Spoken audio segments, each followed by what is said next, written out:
I think it'd be just smoother, like I said. Like if it's raining, sometimes I feel like I need to be in a different lane, and so it kind of changes where I'm driving or how I'm driving. But having nicer roads would eliminate the worry of exactly like where I am on the road, and I can just kind of drive at my own leisure.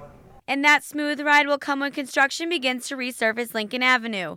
This will help drivers like Sarah Bryden, an Eastern Illinois University student who uses Route 16 frequently commuting back and forth to campus. Ariel Hockman is another commuter who is anxious for construction to get started.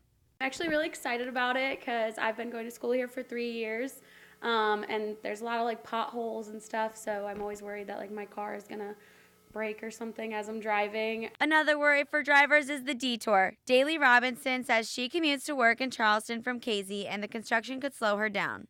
The other road that I could take is also going to be under construction for a while too, so it might make it harder to get here. And it might be difficult for some businesses around town too. I'm most worried about my customers being able to get in and out of here. It's already a little difficult when they come in here. Honestly, everything in Charleston is kind of close, and there's always like a way around it, so hopefully it won't affect us that much. The construction here on Lincoln Avenue will begin in June of this summer and will conclude in the fall of 2020.